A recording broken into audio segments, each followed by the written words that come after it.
राज्यामध्ये दोन आंदोलन सुरू आहे। एक मुंबईमध्ये मराठा समाजाचं तर नागपूरमध्ये ओबीसी महासंघाचं आंदोलन सुरू आहे। या दोन राज्यामध्ये दोन आंदोलन सुरू आहे।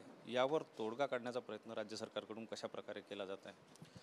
मुंबईला मनोज जरांगे पाटलांच्या नेतृत्वामध्ये त्या ठिकाणी मराठा समाजाचं आंदोलन चालू आहे आणि त्या समाजात सुरू असलेल्या आंदोलनामुळे कदाचित आपल्या आरक्षणावर कुठेतरी गदा येईल का अशी धास्ती थोडी ओबीसी समाजाच्या मनामध्ये आहे। त्याच्यामुळे ह्या ठिकाणी नागपूरला साखळी उपोषण ओबीसी समाजाच्या वतीनं सुरू झालेलं आहे।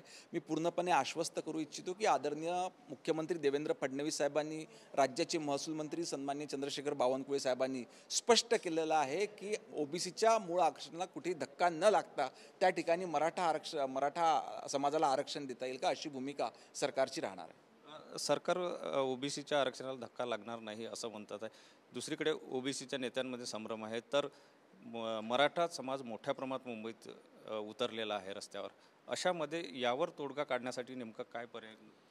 ओबीसी समाजातल्या बांधवांनी कुठली धास्ती ठेवण्याचं त्या ठिकाणी कारण नाही, कारण आदरणीय देवेंद्र फडणवीस साहेबांच्या सरकारमध्ये माझ्यासारखे ओबीसी समाजातले अनेक बहुजन समाजातली मंडळी त्या ठिकाणी कार्यरत आहे आणि त्यांनी देखील स्वतः स्पष्ट केलेलं आहे की मूळ ओबीसी समाजाचं आरक्षण कुठेही हात न लावता त्या ठिकाणी मराठा समाजाला आरक्षण देण्यात येईल।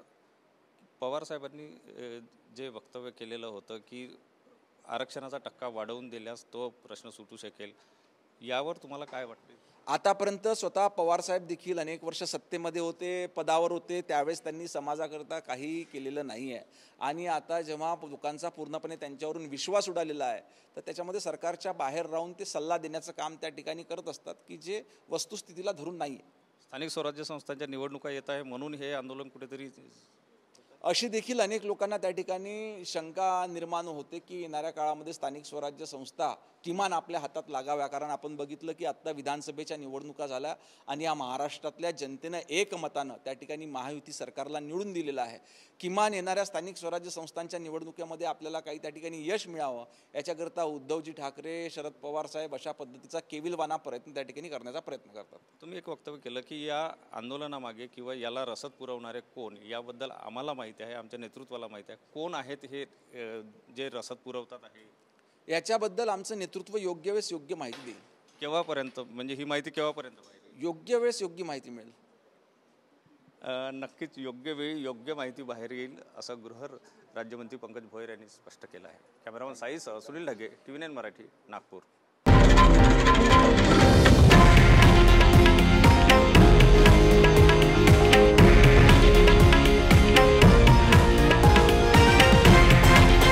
हे आहे देशातील नंबर 1 न्यूज नेटवर्क आणि आपण पाहत आहात TV9 मराठी, एकमेव।